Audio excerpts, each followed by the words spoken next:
I am Alfredo Behrens. I was born in Uruguay and naturalized Brazilian about 30 or 40 years ago. I can't remember any longer.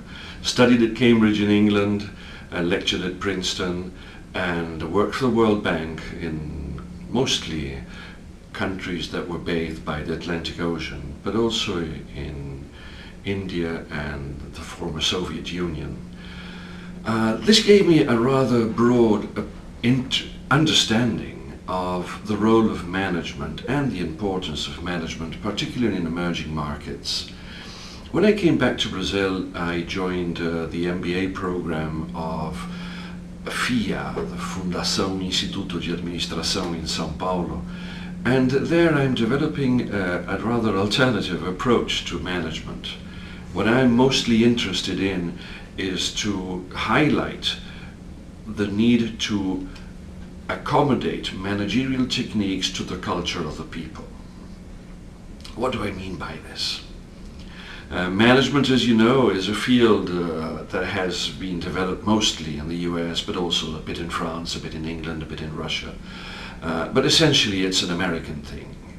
And because the Americans are the best at it, or reckoned to be the best, their approach is, it just spills over the world, as if the people were the same and would respond to the same incentives with the same intensity. This is what I question. If we look at Brazil, for example, we see that the carnival parade that the people prepare in over 6 months of moonlighting with almost no pay is delivered on precisely the date and time that it should be.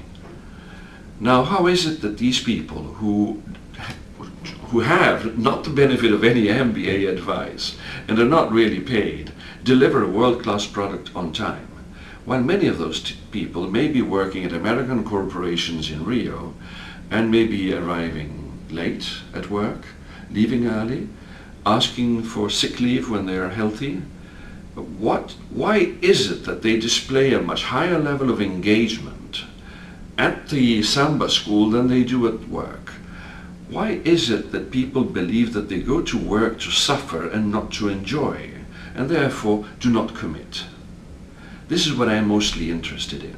Obviously it involves issues of leadership, it also involves issues of incentives to work, pay, for example, but also protection and coverage, like health coverage.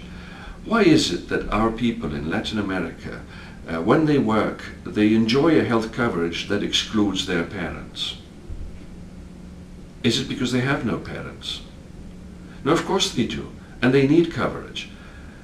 I argue that the health programs that corporations offer their workers are simply reproductions of the health coverage that they enjoy in the US, adapting for local standards, of course, but they still exclude the parents, because in America parents have mostly taken care of themselves, but not so in Latin America. So if you use the health coverage as an instrument of retention of the worker, you should consider including the parents, because those are the ones that really need it. Of course, the health coverage may be more expensive, but perhaps it should not be so fancy and should not be attractive to the directors, but really to the workers, which are the ones that you expect to retain. And what about the incentives to work? Do Latin Americans work hard or harder only for money? I don't think so. If you look at the games that we that we enroll, or the things that we do, think for example the Acapulco plungers. Are those plungers throwing themselves into the Pacific Ocean in Acapulco doing it only for money? Do you think that Che Guevara did it only for money, or for joy, or for some kind of compensation?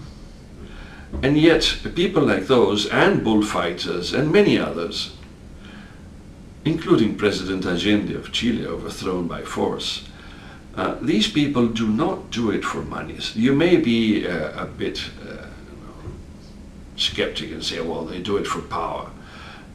Perhaps, but not only. Perhaps a few do it for power, but many don't have any power at all. What I sustain is that Latin Americans engage in a relationship of work that is very similar to what they do in politics, like in, for example, in a populist environment. In a populist environment, the worker or the person, the allegiance that is exchanged implies I give you my loyalty and you give me protection. If this is reproduced at work, then most surely you have to protect your workers. And you may consider that the health coverage that you're giving them is enough, but really it is not. Particularly for people who are poor and work and transport long distances, perhaps 2 or 3 hours a day in bus or trains or metro stations, just to get to work. Now there is obviously no amount of money that will compensate for that, but you try to do your best, you can give them an incentive and perhaps a bonus at the end of the year. But then again, do we have the same time horizon that Americans do? I don't think so. We are more immediatist than Americans are. So if we go back to the wars of independence and the popular movements, for example, of the 19th century, you will see that when a battle was over, the commander would collect his closest aides and ask them, well, who did well today in battle? And somebody said, oh, so-and-so was extraordinary. They said, well, let's promote him. Oh, unfortunately, we can no longer. He's dead. Well, then let's build a little monument for him. Perhaps not more than a totem, but recognition was important immediately. But those that survived that battle were immediately promoted.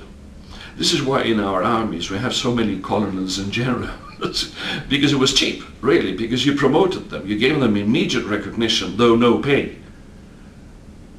The people could perhaps continue doing the same menial things that they were doing before the battle, like, for example, cooking for the regiment.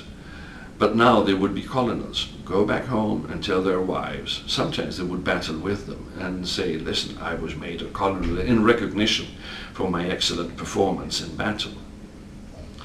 Now, if this means that people want immediate recognition, then the whole virtual circle, American circle of management that entails a specific day in the year for evaluation of performance, or for example for a recognition of performance through a bonus system, that makes very little sense in Latin America. I would say, I may be wrong, you see, but I'm doing research on my own on this, and I think that by far, by the way it's being recognized, for example in the recent book that I have published by Stanford, Culture and Management in the Americas, I extend on these ideas.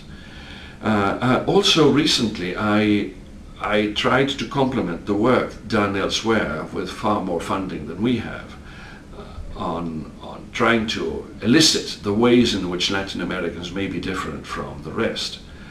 And you know, those questionnaires, though that work was done in a pioneering way by Hofstede, a Dutchman, and then complemented by many others, but particularly one who I'm very fond of, Shalom Schwartz, because he does his research on culture not only on say corporate employees, but on people. So his questionnaires are applied to schools because he believes that it is in schools that culture is reproduced.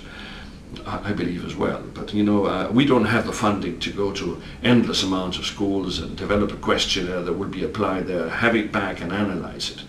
Our funding cycles in Brazil are at best 1 year long, and this type of research may take 15 years, 10 years, 5 years, at least. So we needed something that was quick, rough perhaps, but quick and effective. So I thought that I would ask the people, who do they root for, the coyote or the roadrunner?